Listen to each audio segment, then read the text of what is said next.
The only thing that we're interested in is putting money in your wallet.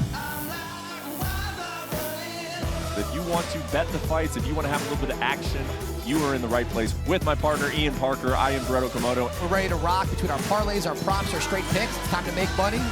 Let's go. Yes, it is that time of the week again. UFC Best Bets. And the UFC is in Louisville, Kentucky this week with a middleweight main event between Jared Cannonier and Nassourdine Imavov. We will be talking about that, as always, from a gambling perspective. You've listened to the interviews.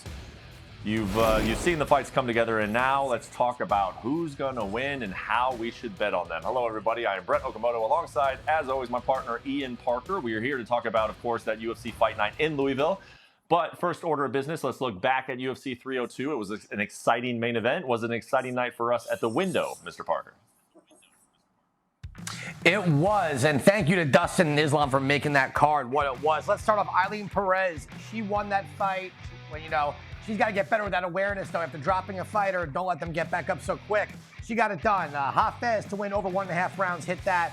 Almeida Romanov, I wanted over 1.5. Romanov did not show up. He lost quick. Cesar Almeida, I guess he thought he was fighting Chase Hooper because he was getting taken down at will. Those two losses there. And then we followed up Holland inside the distance and Islam to win and over 1.5. We hit both of our parlays at plus 400 and plus 151. So we had quite the day. Let's keep the momentum into this week. We're 3 parlays in right now in a row, Brett. So let's go. Yes, sir. Heck of a night at 302. So let's keep it going on this main card that you can find Saturday, 8 Eastern, 5 Pacific. It's on both ESPN and ESPN Plus. We got a 6-fight main card, again, headlined by a very, very tight fight, as according to the odds, between Cannonier and Imavov.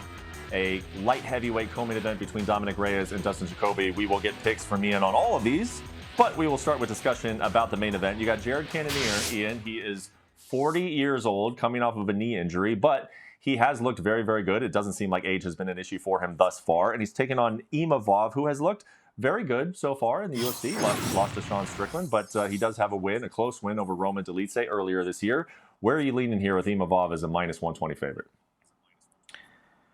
You know what? Look, I think you bring up a good point that Father Time just doesn't lose, right? Although Jared Cannonier looks like he does not age, truth of the matter is he is 40. He is coming off an injury. First time in his career that he's had this long of a layoff, I believe. But, Brett, I'm not picking a side in this one. I'm going to go with over 4.5 rounds here. Cannonier's been finished one time. It was back in 2018 to Dominic Reyes in a different weight class. He's a whole different animal at middleweight. Very hard to finish. He is good at not getting hit. And we saw against Martin Vettori, his output was there. And on the other side, with Imavov, never been finished in the UFC. He is very good at keeping his distance. I think that striking is going to help. It's interesting that Cannonier is the one with the longer reach, being that the height advantage by 4 inches goes to Imavov. So for Imavov, what does he got to do here? He's got to stay away from the power of Jared Cannonier.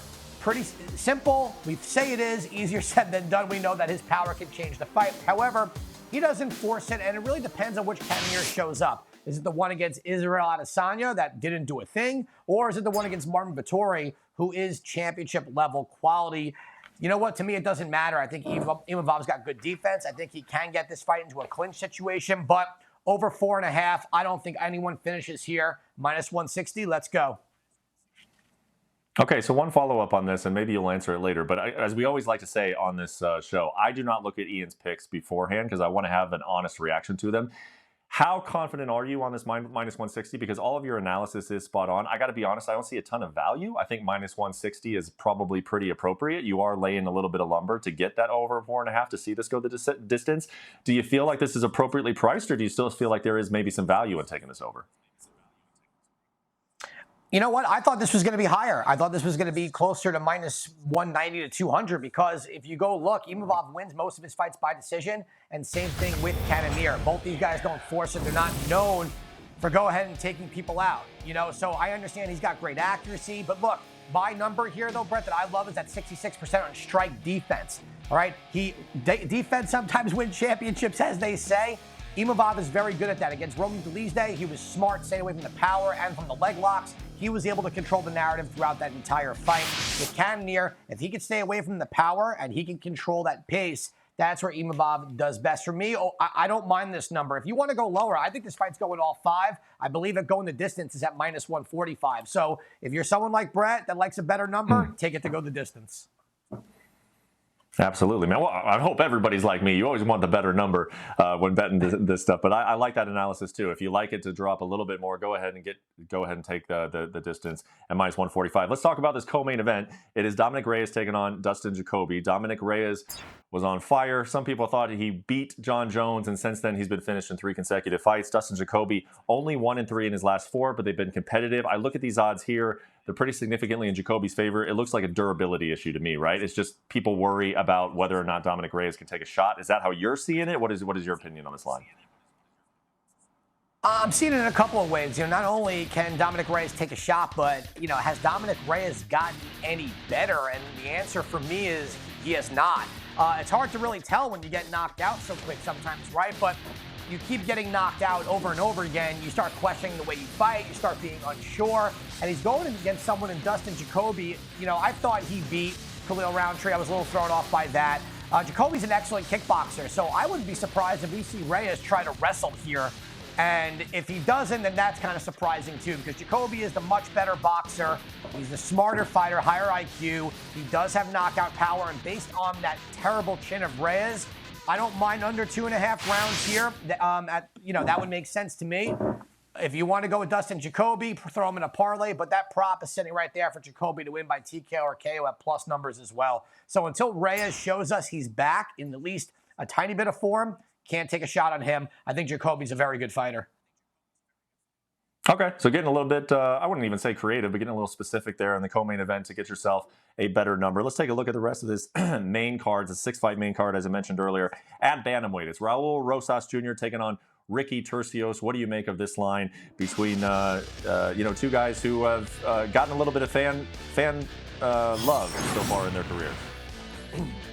You know what? Listen, when you talk about Ricky Turcios, he's a ball of energy. He is someone who's nonstop, but his takedown defense is terrible. And Raul Rosas Jr. is excellent at getting people down. The question can be, is Rosas going to be able to keep a pace and keep the fight on the floor? Because when it comes to the feet, I think almost everybody's going to be a better striker than Rosas Jr. So for me, I'm going to go over 2.5 rounds here. And my prop of the night is going to be Rojas via sub or decision at -185. All right, from there we go to middleweight. Bruno Ferreira taking on Dustin Stoltzfus. It's Ferreira at -275. What do you make of this one? If you're going to take this fight, for me, I like Ferreira to win by KO or TKO. We saw Stoltzfus get knocked out by Abus a couple of fights ago. He looked good against Puna, but Ferreira's got crazy power. It can go into the second round. He's also good on the ground as well. I'm going with him by KO or TKO at -155. All right, and then we'll stay in the middleweight division. It is Julian Marquez as a small favorite over Zachary Reese, and you like Marquez here.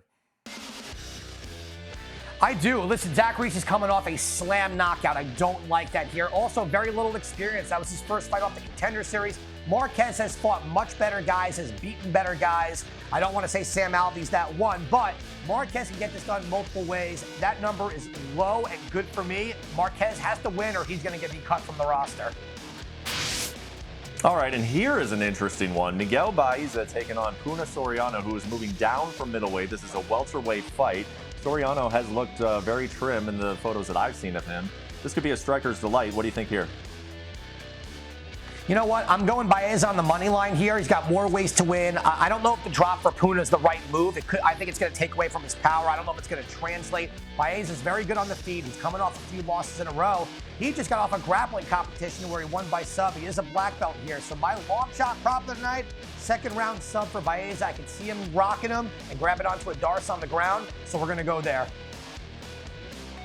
All right, that takes us through the 6-fight main card, and here is your preliminary card that you can see at 5 Eastern, 2 Pacific on ESPN+. And as always, Ian Parker has a bet for every single fight. Go ahead, Ian. Let's go. Ludovic Klein. Keep this fight on the feet. He's the better striker. Next fight, Buffalo Chuck and Carlos Prates over 1.5. I expect Buffalo Chuck to turn this into a grappling match, stay away from the sniper, and get this fight in the deep waters. Katona via sub or decision is still -360, so you're going to have to throw that in a parlay unless you feel like laying major lumber. Montana De La Rosa, look, I can't bet on Andrea Lee, 4 losses in a row. She looked like she didn't even want to be there. Not good takedown defense. De La Rosa can wrestle. Give me the dog. I'm also going dog in Castaneda. Let's go Eduardo Mora over Denise Gomes. Stay away from Power Gomes. Get top position. That's how Mora wins. Look at Taylor Lapilus fighting Cody Stamann coming up in competition. I like Lapilus to get it done. And if you get a decision prop, go there. Last but not least, I would go either dog here or over 2.5 rounds in the opening fight of the card. All right, as Ian mentioned earlier in the show, we are pretty hot with our parlays, and we'll start with the long shot parlay here. Where are we going for Louisville? We hit it last week at plus 400. I only went almost 4,000 more here in this one. I wanted to get a little silly. Give me Ludwig Klein to win by decision, Jacoby by KO or TKO, Miguel Baeza drop Puna and grab that sub, and Imavov to win by decision. You're getting almost 8,000 to 1 right there. And look, I don't think it's out of the question, but it's a long shot for a reason. Let's see if we can get lucky in Louisville. For sure. After hitting the last one, it'd be great to go 2 in a row on the long shot parlay. That'd be pretty crazy. How about Parker's parlay this weekend? This one we've done 3 in a row. I think we're going 4 here. Give me Brad Katona. This is a complete mismatch across the board. He's coming off a close loss. I think he bounces back. Taylor Lapilus. He's fighting a wrestler in Cody Stamann. Lapilus has got great takedown defense. He's the much better striker. He's going to have a huge reach here. Let's go him in the second leg. And last but not least, Jacoby at plus 118. Yes, it's chalky. If it wins, that's all that matters. Let's get it done. All right, and then really the bread and butter of this show, what keeps the lights on? It's Ian Parker's best bets for UFC Fight Night. 4-2 last week. Let's see if we can get a 5-0 sweep here. Give me Miguel Baeza over Puna Soriano. Raki versus Prates. Look, Carlos Prates here is a sniper, but his knockouts usually come in the second round, and Buffalo Chuck has a grappling advantage here. Let's go over 1.5. And Wara Mora, I think she's very big for the division. I think she's a smart fighter. Get this fight to the ground. Take away Gomes' power, and it's her. Raul Rosas Jr., he's getting a good matchup here because Tercios has got terrible takedown defense, but his cardio will be tested. Let's take him to win and over 1.5 rounds at minus 120. And last but not least, Brett, I know you don't love the number here. I'm okay with it. Main event over 4.5 rounds, but if you want a better number, take it to go the distance. I'm comfortable with that as well. Hey, I didn't say I didn't like the number. I just wanted to get your opinion on, is there value on it? Because I did think I know that, yeah, you are paying a little bit for it to go over 4.5, but you answered the question. You feel comfortable enough to make it a best bet, and I'm rolling with you as always. Thank you so much. It was clean. It was efficient. It was informative. Everything. Hopefully you have come to learn that UFC Best Bets offers you every single week. Enjoy the fights this weekend on ESPN and ESPN Plus. There's another card next week. We will be right back here, same place, same time, giving you gambling advice for that show as well. Until then, enjoy your weekend, and we'll see you next time. Bye.